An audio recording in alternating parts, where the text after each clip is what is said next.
Why is it that a TV show about a meth kingpin or a movie about two brothers beating each other half to death can sometimes teach us more about the human soul than a Sunday morning sermon can?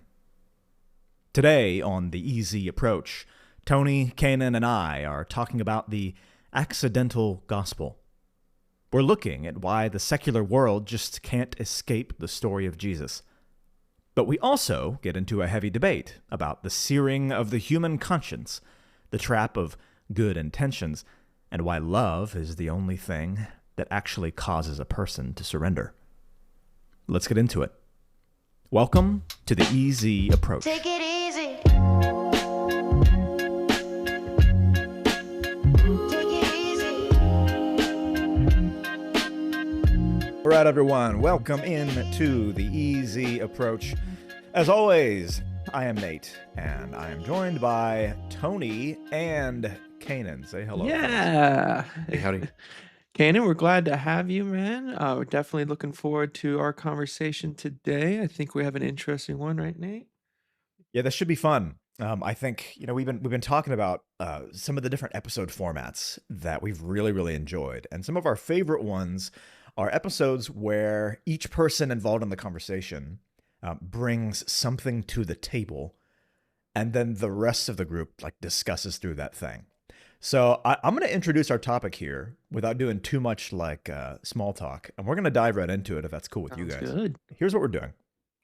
We're titling this tentatively Accidental Gospel, because what we want to do is talk through different instances where each of us individually has, we watched a movie or read a book or played a video game or some form of media or entertainment or something that is not explicitly Christian by any means, but something that happened in that media painted a picture of something or displayed some gospel-centric thing, a Christian value. That is the idea. That is the concept. So I've brought some stuff, and Tony and Canaan do not know what I've brought. Tony and Canaan have brought some stuff, and none of us know what the other one has brought. So mysterious. I know. It's so mysterious. I can't wait to hear what you guys have thrown out here. Very exciting. Yeah. And I'm not going to go first. So Tony, Canaan, which one of you wants to step And I in? feel like, the number of episodes that you have under your Man. belt might mean that you get to go first, being the newbie. I get to do the honors. This is, man, this is Chris, this is there a you special go. moment for me, guys. I've been waiting for this. you're about to be Okay, I baptized. brought a, have you guys, I'm sure you guys have seen this movie, Warrior. Does that ring a bell? Oh, yeah, Is yeah, this yeah. the? Yeah. Tony, I don't know if is you've this seen the this. boxing movie? This It's is the MMA. boxing. It's MMA. MMA. Yeah, Okay. it's not boxing. Okay. It's MMA. But man, this movie's insanely Really? good. I'll give you just the gist of it for those of you who haven't seen it. But it's basically you've got some estranged brothers because of some family dissension. There's a divorce that happens in their family when they're a young kid, and one of them goes to live with the mom, and the other one stays with the dad. I don't remember which is which, to be honest. But basically, one of them ends up being sort of enraged, you know what I mean, feels abandoned by his older brother. And they're both MMA fighters. They both grew up to be MMA fighters. And you've got this story where basically Tommy, who is, the one who's mad because he feels abandoned, and Brendan, who is attempting to be a good brother and sort of reconcile the relationship, they end up in this super high stakes MMA fight for $5 million. And Brendan, the older brother, is basically trying to save his family from going bankrupt and losing their house and stuff. And Tommy, I don't remember why he's in the fight. He's just a killer MMA fighter. Anyways, they're estranged for the entire movie. It's very emotional. It's very sad. And at the end of the movie, you've got both these guys just duking it out, just brutalizing each other in the ring, and it's hard to watch. And one of them's crying, and the older brother has tried all this time to reconcile the relationship, and the younger brother's just not having it. And so the dude, fueled by rage, ends up getting his shoulder dislocated and is fighting with one arm and refuses to quit, And then the older brother puts him in I think it's called a rear naked choke. He just gets him in a lock that he's not getting out of, right? And the music swells, and he's like, "I love you, Tommy. I love you, Tommy." And Tommy starts crying, and then he taps out, and it's like this moment of like reconciliation that you've been hoping for, waiting for in the movie that honestly many relationships don't ever get, right, in real life when things break. But it's such a cool picture, I think, of like redemption / reconciliation that we seem to really like, right? As a culture, even like we'll watch movies about it. They'll be like, broken friendships, relationships, family relationships. And it seems like even culturally, we appreciate this value of reconciliation, where like, dude, it's totally hidden gospel, like accidental gospel, whatever you want to call it. Like it is a gospel principle of redemption in relationships. And it was such a cool picture. It's one of my favorite examples to talk about when it comes to this stuff. Tony, have you seen that movie? It's been a long time, but the more you described it, it was definitely ringing bells for me. So yeah, I definitely have, and I do remember liking it as well. And that's really cool to see that perspective on it. I definitely probably did not think of that when I first was watching it myself. But man, that's awesome. Really good one. I watched the scene at the very end before we hopped on the podcast just to refresh my memory. And there's a song that plays. Oh today. yeah, dude! It's a About Today by The National. I love. How that do you song. remember But it's like that it's so like an well? edited version. Dude, it's music. It just Music sticks makes in your almost brain. everything for me. Yeah, It does. yeah. It Well, does. Canaan and I we literally do like professional music production, so it'd be bad if we didn't remember a song like that. But yeah, no, it's like an edited version. I don't know if you ever noticed this, Canaan. That song About Today, it's like this version that adds all this like this build up and these drums. Dum, Yeah. dum, dum, dum. The song stays really low key like normally, but yeah. Oh man, that's a great movie. It's a great movie. That scene where because I haven't seen it in some years. But I remember that like that rage fueled thing where it's Tom Hardy, right? Yep. Yeah. Tom Hardy, and I think isn't his name in the movie Tommy? His name is Tommy. Yeah. Okay, yeah. Yeah, his arm is dislocated and he's like still swinging the other arm and he's just like furious. But at that moment, like at the end where he's like getting choked out, I feel like I remember he doesn't tap out until his brother like stops fighting him basically. Or no, his brother is like crying and holding him and saying like, "I love you, Tommy. I love you. I love you, Tommy. Yeah, yeah. I love I'm you, sorry, Tommy. And then Tommy, I finally, love you, that's Tommy." when he taps out. And That's it's like, finally. and they- That's when he taps. Yeah. yeah. And they walk out of the ring. They walk out of the ring like, he's holding, like carrying his brother out, basically. Shoulder on shoulder, and it's so epic, dude. Such a great story arc. Yeah. Yeah. Yeah. Though that whole thing. Why? Okay. So here's part of why I love that picture is like Tommy with this bitterness and this rage or whatever else. He refuses to let anything break him or get past, like get in, right? Even if his arm is like falling apart, his arm's dislocated. He refuses to tap in. Right. But the thing that makes him tap is this little picture of grace where his brother's saying, "I love you," while holding him in his like brokenness. Like that is the thing that finally gets through to his heart. While choking him the heck out. While choking him the heck out. a little bit of tough love. Tough love there. there. Yeah. Yeah. That's right. No, man. I mean, I think there is something very deeply human about valuing depictions of reconciliation. There's something about that we were made for. You know what I mean? Yeah. When you see these little moments where it's like there's all these other ways of living, but that's like a truly human way of being. I'm trying to think. I feel like there have been other movies that also emphasize that level of reconciliation, or that kind of like the high point or the conclusion revolves around the reconciliation. Where there are also many other movies and many other forms of media where you end up with the opposite of that, and this hopeless, like a nihilistic, like none of it mattered in the end or whatever else. Oh, okay. That movie, 500 Days of Summer. Oh, Have you guys gosh. seen that one? It's been a I while, have, but yeah, it's if I remember correctly, it's a pretty depressing movie. It is depressing. It revolves around this romantic relationship and these people who like shared their lives together, and then in the end they just break up, and it's like they will never have anything to do with each other again. Yeah. because it's just like, look, that was a season of my life, and now it's over. It's over. Like, and one of them feels that way more than the other one. The other one has to come to terms with that, and it's just deeply like depressing. And it's like, on the one hand, okay, sure, that is the way the world is most of the time, but I'm not inspired by the way the world is. I'm inspired by the way the world should Right. be. Does that make Absolutely. sense? Yeah. That's why, yeah, movies like Warriors for me really resonate. Tony, I think we've talked about this in the podcast in the past, but I'm trying to force myself to take in more tragic media. Yeah. So many of the greatest books like ever written are tragic and like hard to read. Breaking Like that. Bad. Yeah, Breaking Bad is tragic media for Sure, sure. it's For tragic sure. media. But I do think there's a difference between tragedy and between a movie like 500 Days of Summer saying something like, well, like the message being, this is just how it is. Like, appreciate that season, but it's over, because people are going to be in and out of your life, and you just gotta, relationships, romantic relationships, or whatever else, it just lasts for the time that it lasts, and then it's over. So, like, move on. That isn't tragedy. The message there is that's just the way it is. Bleak. It's bleak.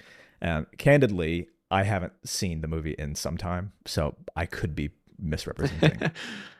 You're the way this butchering works. someone's favorite movie right now, and they're just so upset. We're gonna hear it in the comments. I probably am. Yeah, I probably am. Yeah. Off the top of y'all's head, are there any other movies that have that kind of like reconciliation emphasis? About a reconciliation, I had another example of something that could be say accidentally gospel, and it is a classic, Iron Giant. Mm. I know Nate is familiar with this one because we Oh, grew up man. together. Tony, Iron Giant. did you watch So Iron good. Giant? Surely. Definitely, without a doubt. But it was definitely a childhood movie for me, so it's not fresh in my Yeah. mind. Besides the fact that there's a little boy, Yeah, and that's a okay. big Well, I mean- best friend giant. Yeah, A we big watched best it friend. just recently with my kids And like for the the first government time. was involved. I think I They might have wanted been. to use him as a weapon, I guess. I can't remember exactly. Well, I think they were treating him as a weapon because he basically is a weapon. Okay. It's like his nature is a Ah, destroyer in I a like, sense. I like that. Yeah. Yep. And well, maybe not his nature, but like, he's not a friendly being, generally speaking, but he basically develops a relationship, right, that changes his, I don't want to say his character, but changes how he acts, how he behaves a little bit. And in the very end of the movie, you've got the entire government, which is trying to destroy this thing, who's now trying to be sort of against his character, against his nature. And at the very end, they're like the government's nuking an entire town. They're like, we're just going to blow it up. And the Iron Giant like flies into the sky. His eyes are closed. And he's like, he saw an example of Superman, whenever throughout the movie and being like a hero. And he's like, Superman. and self-sacrifices himself to save basically all these people who are trying to kill him, essentially. And his little buddy, Hogarth, which Hogarth is a great Hughes. name. Yep, should name my next child that, Hogarth. Hogarth. But no, it's a great example of self-sacrifice, laying down your life, and how we kind of value that too. And there was other more recent examples in the culture that I could share, but is there any examples that you guys can think of that are similar to that self-sacrifice? I mean, there's like an almost identical scene in Wreck-It Ralph. Wreck-It Ralph is so good. Wreck-It I Ralph don't know is this one. so I don't good. think I watched Oh it. fully. man, You're it's such a No. like, there's a lot of surprisingly good themes in that movie. Yeah. It's a modern Disney classic, Yeah. in my opinion. There's a whole lot of modern Disney movies that, in my view, are just not worth watching. But Wreck-It Ralph is. The sequel just undoes a lot of what the original movie Yeah, does. it's sad but true. So don't bother with the sequel. But the first movie's great. Yeah, that little scene at the end where it's the talk about the nature thing, like the Iron Giant's nature is this weapon. Like Ralph is a villain. He's the bad guy. Right. Like by nature, he's a bad guy. But it's like, okay, this is like, there's my nature, and there is what I am. But then what I choose to do with my nature doesn't mean, Yeah. like, it doesn't, I'm not limited just by like the way I was born or the role I was cast into by. the world around me or society or whatever else. And in the end, he does this big sacrificial thing where, he gives his life for, his friends and everyone else. Now, it's a more modern kids movie, which means, surprise, he didn't actually die, where the Iron Giant just did. He came back. He came back. He maybe came back. His hand came back. His hand remember came that? back. And His there's hand the crawls back. little hint that he lived through it. He's there. Yeah. He lived, sure. He, But yeah, he lived yeah, inside the the, kid's heart. How about that? right. Yeah. The phrase from Jesus is that love has no greater depiction or manifestation than for someone to give up their life for the sake of another person. So I think of have you guys seen that? This is less media, but this is something kind of peripheral to this. Have you guys seen that clip of the Brownlee brothers doing like long distance like marathon race? Yeah, I I don't know don't what think that so. is. No. There's this, and I'll just try to quickly describe it without taking a long time. This is two brothers who are world-class long distance runners, and they were competing together in this race. I forget where, Cozumel. Yeah, I believe it was in Cozumel, and one was in position to win the entire thing, and the other was was in second place or third place. And they're coming into the final stretch. But with long distance running, you can hit a point where it's like the wall, right? Where it doesn't matter how much your brain wants it, the body just runs out of what it has to give. So the guy in first place, the brother in first place, hit the wall, and you can see like in real time his muscles start giving out, and his arms stop listening to him, and his legs stop listening to him, and he's like 100 yards away from finishing this like marathon length race. And so he starts collapsing. The guy in second place starts running ahead of him. And then his brother reaches where he's at.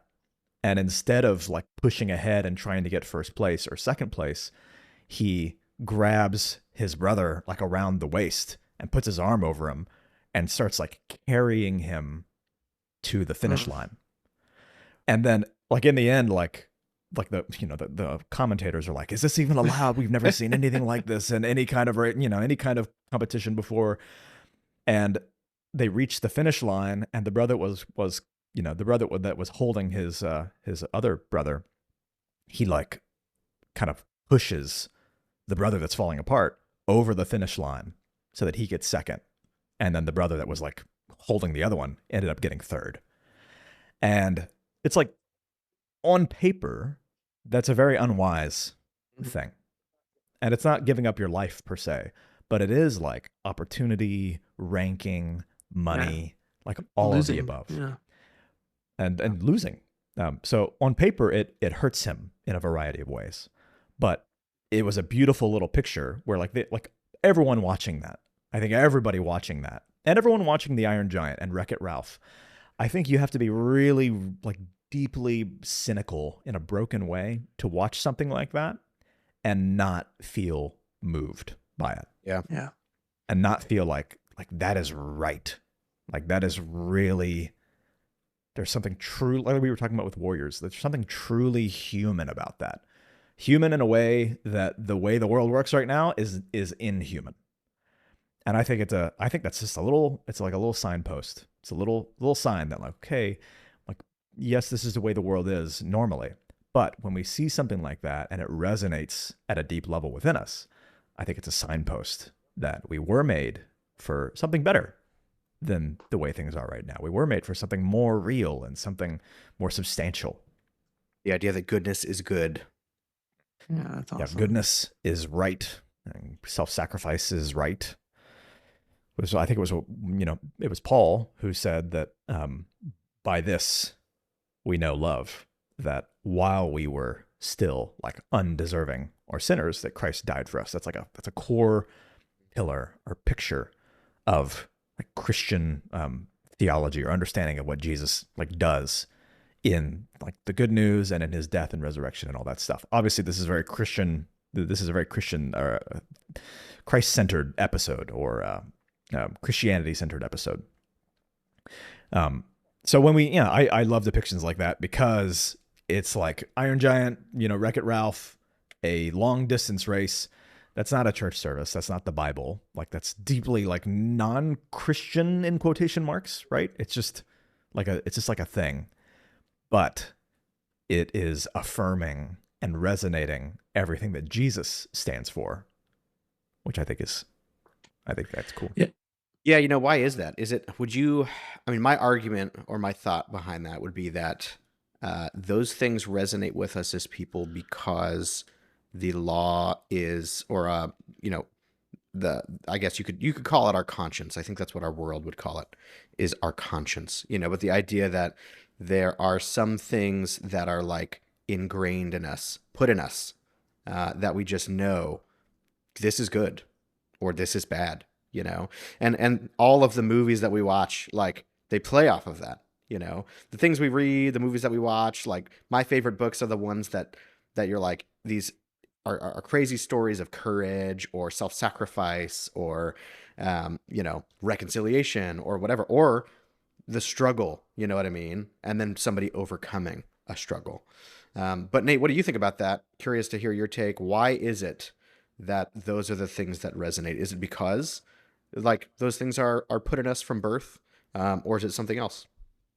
Yeah, I think it is something that's like baked into what it means to be a human. C.S. Lewis talked about this, and then more recently, like N.T. Wright has talked about this. But he I don't have you guys read Mere Christianity? Yes. Mm-hmm. Read some of it. I would like to say I've read the whole Not thing. recently, Yeah, but I have not. Not recently. Yeah. C.S. Lewis in Mere Christianity, he talks about like basic human needs, and he believes that we were designed to need or require certain things, and he the human soul, it cries out for certain things. It cries out for meaning. It cries out for and values like beauty and order. And there's a handful of different things he covered. And later, N.T. Wright, he's one of the probably foremost New Testament scholars in the world, he wrote a book that was kind of like his follow-up to C.S. Lewis's Mere Christianity, called Simply Christian. And it's very, very good. I definitely recommend it. But he added a handful more things to that. Like, there are basic things that humans cry out for at a deep, deep level. I think it is like baked. I think it is baked into our DNA, or something very, very deep, our souls, to want connection with people. And because we want connection with people, there's something about reconciliation and the healing of connection that resonates. We want to understand, I think, our value, and we have a deep, innate, like, base sense of the value of our lives, and then from there we like that balloons outward into understanding the value of others' lives.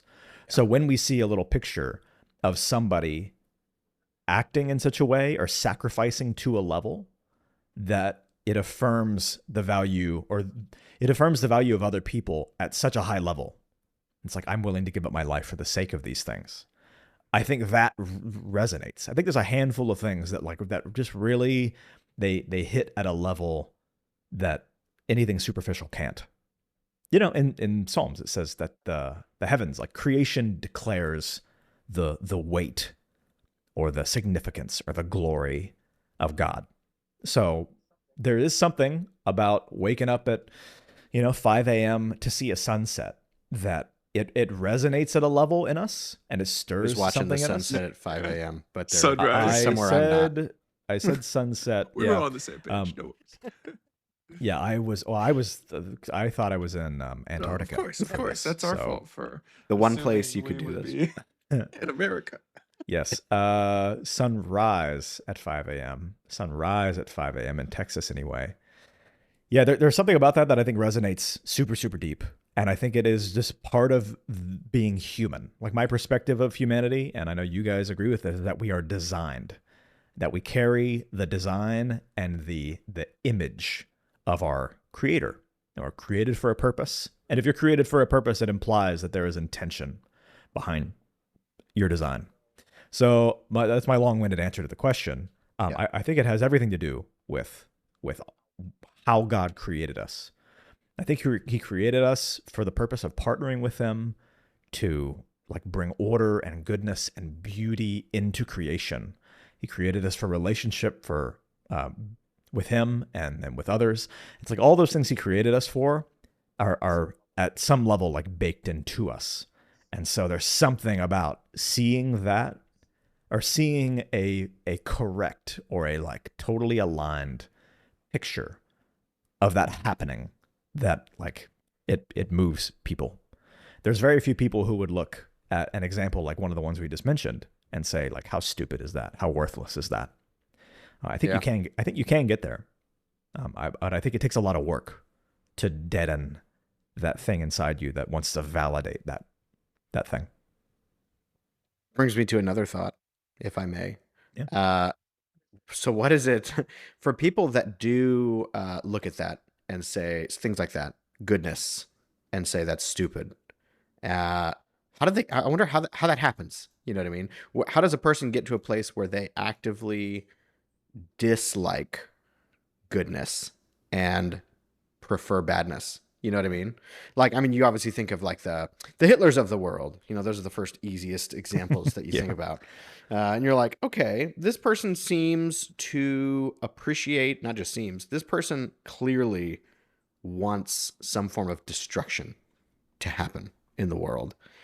How do people get like that? Is it a nature nurture thing? Tony, what do you think? I mean, I'm just spitballing because as you were talking, I'm like, well, okay, if this is something that's baked into our humanity, some people clearly find another way. Yeah. You know? I think the unfortunate reality is that a no one is the villain in their own story, right? And so someone may be able to see themselves as ruthless or um, dedicated to the cause, or even Hitler. I don't think it's necessarily as black or white as someone has sold their soul to the devil, and so now they love all things that are obviously evil. Unfortunately, Hitler had his motivations that strengthened his position of power and his people. And even, quite frankly, if we're talking about Christianity, like he believed in a shade of Christianity, certain theological thoughts that, of course, we would disagree with, but he was convinced that they were the right ones and he was acting out on those. And so I think that it can be a very, your question can point to a very clear understanding how some people just really take a good thing and they take something that should be redemptive and something that should be what you were talking about, Nate, like noticeable by our souls, like a sunrise is, but they twist it because they become less focused on black and white, good and evil, but focused on what they want and what they desire and their own selfishness, and it excludes everyone else. And yeah, if you take that to the logical extreme, that does turn into your Hitlers, your Mussolinis, and a lot of modern day. Look what's happening in Iran, what's happening in Ukraine, what's happening in the Middle East. Like there's just so much hatred, but that hatred, I have to imagine, it never boils down to someone embracing evil. No one thinks that they are the bad guy. Everyone thinks that they are in the right for their reasons.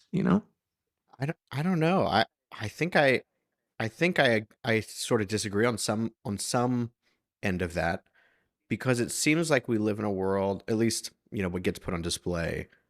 There's some pretty evil stuff going on modern day.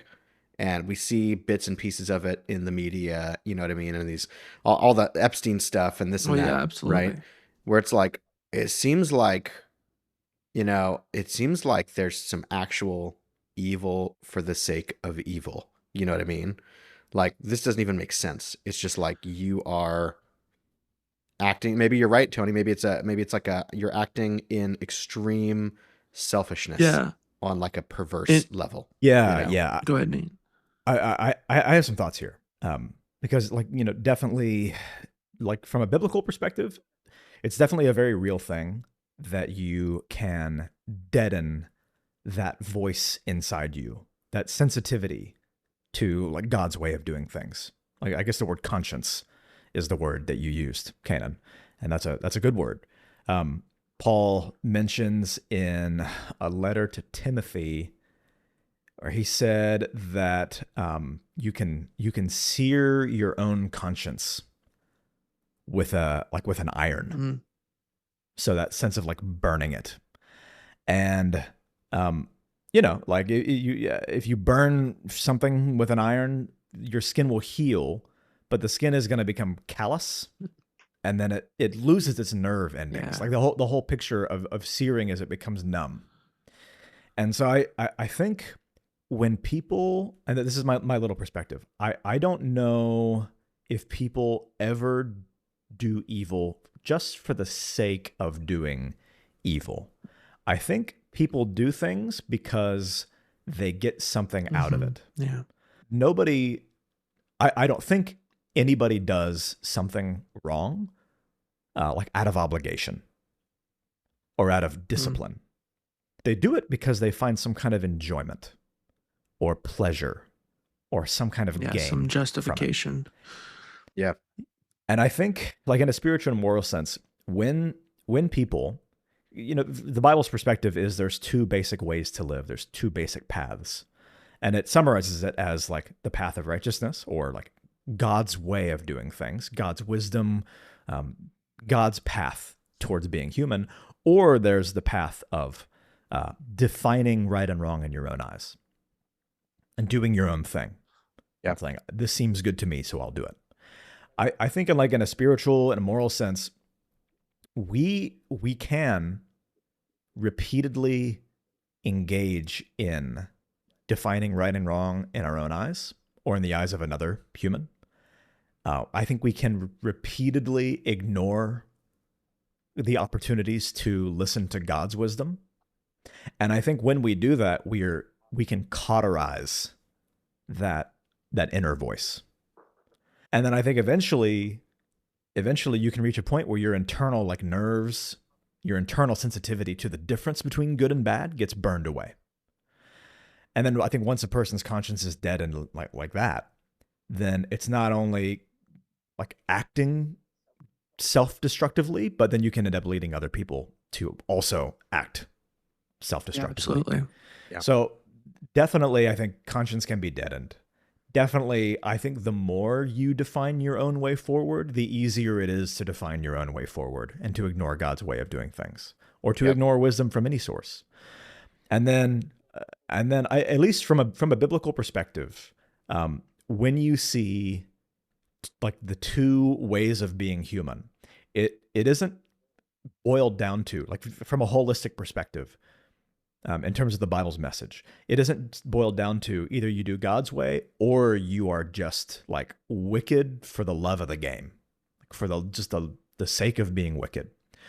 But for all the way from the garden, or from the beginning in the Garden of Eden in Genesis 3 all the way to the end, it's a picture of who's God. Like, are you going to listen to God's way forward and God's wisdom and God's definition of right and wrong, or are you going to say, I'm my own God, I'm my own source of right and wrong, I will do things the way I want to, and I will find happiness in my own way? Ignatius Loyola was the founder of like the Jesuit movement within like the Catholic tradition. And he said that like all sin at its root is an unwillingness to believe that what God wants for me is my deepest happiness. Yeah, that's pretty profound. One more time. I think it's very profound. He said sin, like at its root, what sin is unwillingness to believe that what God wants for me is my deepest happiness, or will lead to my deepest happiness. Yeah. So it's saying, I could do God's thing, but I think I'll be happier if I do this thing. So I don't believe that what God really wants is my deepest happiness. I think Yeah. that my path will lead to the deepest happiness. Yeah. So that's kind of a two-pronged thing. We've gone into a fun rabbit hole here, but this is a fun rabbit hole. This is why I think this is a cool framework for a conversation, because we're just having fun talking about movies, and then we end up, down some crazy rabbit hole about conscience and the nature of sin and stuff like that. Yeah, that's super easy Yeah, conversations. Hitler. Yeah. Like bringing up with I could point my finger at each of us and say, when you do something you shouldn't do, that your conscience says you shouldn't do, did you do it just because it was wrong? You're like, I just want to do something wrong. Or did you do it because it felt worth it in the moment? Yeah. And I don't think, you brought up Breaking Bad earlier. I don't think anyone wakes up in the morning. I don't think Walter White woke up one day and said, I think I'm going to destroy my life and my family's life forever. It was this complex matrix of small choices that led him all the way to a point. Like every single one of it felt justified and felt like this is what I need to do. And in the end, like humans make their plans, right? But there is a path that leads to destruction, and there's a path that leads to goodness. And it's an interesting example because, the start of the story of Breaking Bad is Walter White trying to provide for his wife that needs cancer treatment. Right. That's like how it starts. Yeah. And so it starts with I would say a righteous motivation, but the series of decisions and, Nate, to your point, conscience searing moves that he makes leads him down this path of where he's like, he's inhuman by the end of it. So that makes me think of, left. 100%. That makes me think of a quote. I'm going to throw it out here and see what you guys think of it based on how it connects to this conversation. The quote, "The road to hell is paved with good intentions." Interesting. What do you think about that? I'm not throwing it out because I like it, right? I either like it or dislike it. I'm throwing it out. I have thoughts, but I want to see what you guys think. Okay, I'm gonna say dislike. I'm gonna say dislike. I think the road to hell, a better quote, revision would be, and you guys could disagree with this, would be the road to hell is paved with what was the quote, Nate? Good intentions. Is that the right? road to hell is paved with good intentions. I'm gonna say the road to hell is paved with selfish decisions. That's what I'm gonna say. I don't like good intentions because I think good intentions. I think oftentimes we do something out of a good intention. Gosh, it gets tough, Tony, because when you talk about Hitler, and I'm like, Hitler did nothing wrong. Obviously he did a bunch of stuff wrong, but if his intentions were good, take the German cool, people, right? He had specific intentions for what he believed were the true Germans, the true Aryans, right? And that they were they were blessed by God, and that it was it was their right as a race to be in a position of power and influence. And it's all these other inferior people around him that were the cause of their problems, right? And if he's a leader of these people, he felt like, this is terrible. I'm empathizing with Hitler. I'm not trying to, but I'm saying that he can definitely come from a place where he felt like he was doing the right thing for Germans. Now, was he absolutely ruthless in that? And that's what his zeal brought him to. Absolutely. So we're going to post Tony's address at the end of this conversation if you want to go talk to him about Hitler in person, Did you guys ever see the thing on when Mountain Dew was doing a name your own flavor, name the new flavor type, and 4chan got on there and then botted the voting system, and the thing that won was Hitler did nothing wrong. That was the flavor. Absolutely incredible. Hitler did a lot wrong. Tony, what do you think about the quote in a not in a vacuum per se, but just what do you think about the quote? Yeah, I think that there is definitely levels of truth to it, and the idea that we were talking about earlier, Canaan. You asked the question about, what is good and evil? How does it come about? Is it instilled into us? And in that question, in this quote, touches on one of my favorite principles about Christianity that I really try to get across to people who especially have grievances with Christianity is I strongly believe that Christianity is a description of reality. It's a healthy, realistic way of living in this actual reality that we exist in.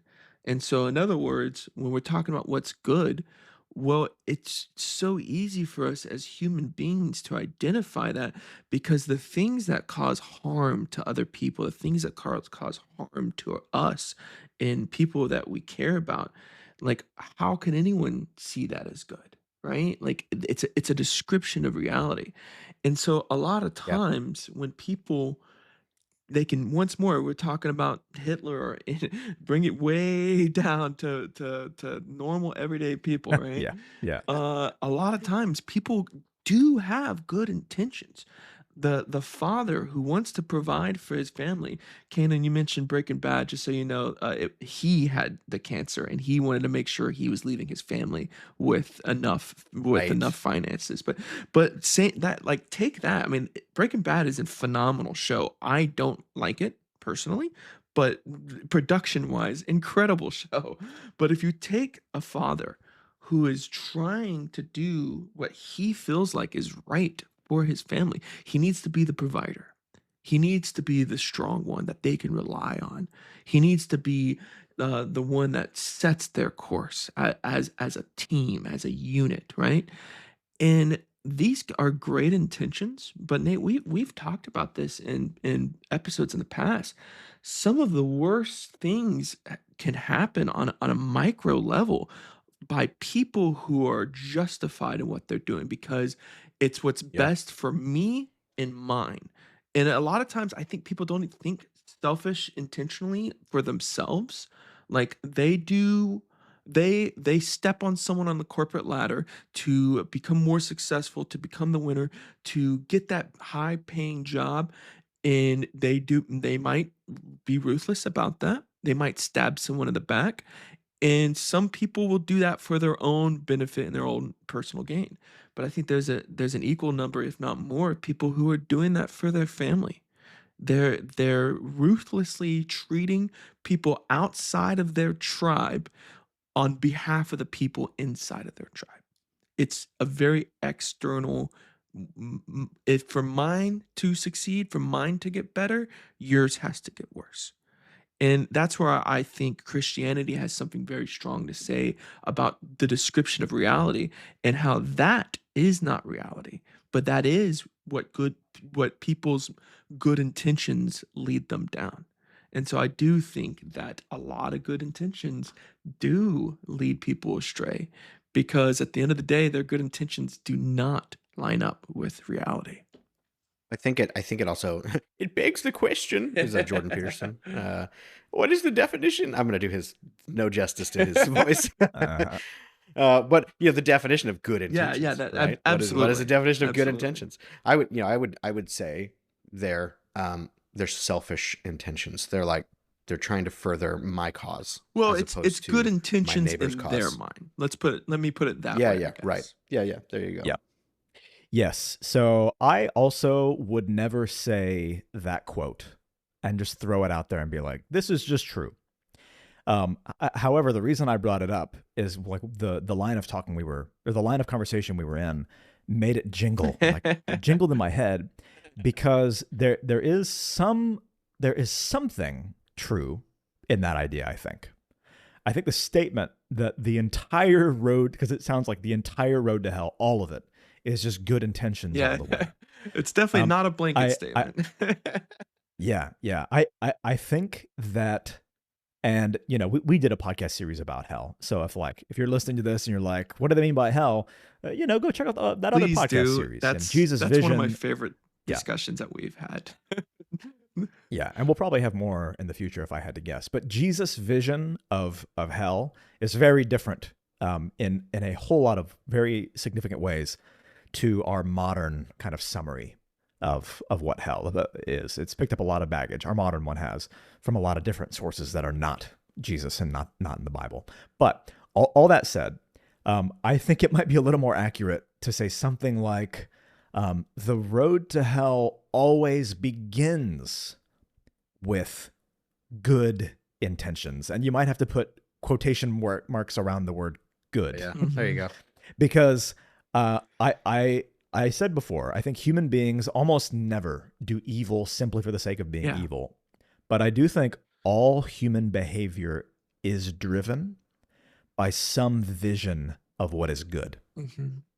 I think we're all fundamentally motivated by a desire to achieve, like, the things that we think we perceive are beneficial or good for ourselves. Like, what is going to lead us to the good life? When Jesus in the Sermon on the Mount gives the little beatitudes, like, blessed are the meek, and blessed are the this, and blessed are the that. The word blessed there, without getting into like nerdy stuff, it's basically a word that describes the good life. And it's saying the good life belongs to these people. Because here's why. The good life is available or belongs to these people because here's why. And I think we're all motivated by a vision of what we see as the right path forward and what we see as being good for ourselves and for, like, Tony, you said our tribe. That is a really, really big thing, like our people and our family. It's like it's good for my people to be protected. And if I have to kill the other ones to make that happen, then I'm going to do it because that is my vision of good. And that really is the issue, is that human desires, we can take like a valid desire, like Adam and Eve, where they're looking at the tree and there's a valid desire to know the difference between good and evil. That's valid and that's good. When Solomon later makes that exact request, where he basically takes of the tree, wanting to know the difference between good and evil, it's a really good thing. Like, God is super happy about it. When Adam and Eve do it, they don't. Or like it's a terrible thing. It's a catastrophic thing. But the difference lies in how they're going to achieve it. Where Solomon says, God, would you give me a heart that listens so that I could know the difference between good and evil?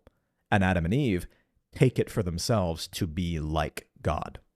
Like, they see that the tree is desirable for food. It's like beautiful and it's good for eating, it says, and that they want to be beings like God that can define between good and evil. That's all valid. That's all good. But our human desires and our moral compasses can become distorted and misdirected.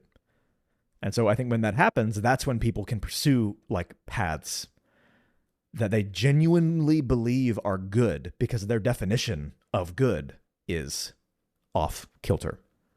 And then those things can ultimately lead to, pain and destruction and death. So the Bible gives us a little picture of, like, there's a path that seems good to man, but leads to destruction. So, like, in the end, the basic picture is, like, human beings are not adequate. We're not smart enough or good enough or wise enough to chart our own, like, moral true north, if that makes sense. Yeah, absolutely. Absolutely makes sense. This goes a little bit back to what I was talking about. One of my favorite topics on Christianity, the intelligence of Christianity. What really means is the supreme intelligence of the God of the Bible, and how when He is asking us to live a certain life and to walk down certain paths, it's very easy for someone with good intentions to think, oh man, I don't trust that. I think I know the better path that will be better for me and for the people I love. But at the end of the day, he's not doing it because he's bigger, badder, and better than you and wants you to bend your will to his. He's doing it because it's actually the most intelligent decision. It's smart to go down a path where you don't commit violence to other people, where you don't have to sacrifice someone else's well-being for your own well-being. Like, there's actual intelligent way of living that God describes, that Jesus like really showed up on earth to spearhead that. And I think it's such an upside down way, an upside down perspective on what our culture struggles with, right? Canaan, to bring this all back to the show that you were talking about, Warrior, right? I think that what stood out to me, and Nate, and you this is pretty much a shade of what you said, that that brother, he was never going to stop fighting. He was never going to give in. He was so broken. He was so hurt. And he was in such pain. But the pain that he was experiencing that truly affected him wasn't the physical pain, wasn't his shoulder that was out of socket. He couldn't care less about that, right? It was the pain that he has endured his whole life. And the thing that finally, quote unquote, conquered him, the thing that finally got him to submit to something outside of him, it wasn't this external force. It wasn't this external violence. It wasn't this, what we think were the good intentions of the world. It was something internal, something that was so much more aligned with reality, which is love, and how your brother cares about you despite all these things that happen in your life, despite you feeling like you're not worthy of it, that it has nothing to do with that. He still wants the best for you. And that is what made him submit. That's what broke him. I think that really is Christian. That's such a Christian message, that that fight was won by an intelligent human being that actually cared about another human being, not someone who It's beat the the crap idea, out of him. yeah, the idea that it's both God's Yeah, kindness that leads us to repentance, and it will be our kindness to other that's people right. that can break through the stupid, Yeah, or the ridiculous. And I was just thinking of a scripture that kind of pairs well. It's Matthew 22, 37, and it's a section where Jesus is saying, "Hey, look, this is the most." It's in response to the question, what's the most important law commandment? And God says, "Well, hey, there's just two." Or Jesus says, "There's just two. You shall love the Lord your God with all your heart, with all your soul, and with all your mind." And he says, "This is the greatest and foremost commandment, and the second is like it: you shall love your neighbor as yourself." And of course, there's another parable that Jesus goes through when somebody asks him the question, "Who is my neighbor?" And it ends up being, you know, anybody who you would traditionally think of as an enemy. He kind of flips it yeah, around, yeah, right? Yeah. And says it's the The people you think of that you wouldn't think of well, and those you would think of well. That is the people who you're supposed to be a neighbor to, the people you're supposed to be loving. So, anyways, that was just a thought. But absolutely. Yeah, it's good. Well, boys, I don't know if you are you're looking at the clock the way I am, Definitely. but we're already hitting we're already hitting the point where we're out And of that's time here, perfectly and we okay. only talked about it. It's great. Yeah, I had a couple different things that I was gonna throw out there in answer to this question, and Tony, you didn't get to cover any of Yeah, yours either. it's all good. But we just took Canaan's two, and then branched out to a handful more, and then we went down a rabbit hole. But you know Very what? Oh, we sorry. loved it. You know what, man? Look, this is what the easy approach is all about. we tackled some really heavy stuff, and we did it kind of accidentally and in definitely an easy way. That's why we're here. So good talk, fellas. Thank you. Good one. Thanks for having me. Yeah, man. Next time, I can't tell you for sure what we're going to talk about, but I can promise we're going to take the easy way forward. So, as always, take it easy. Easy.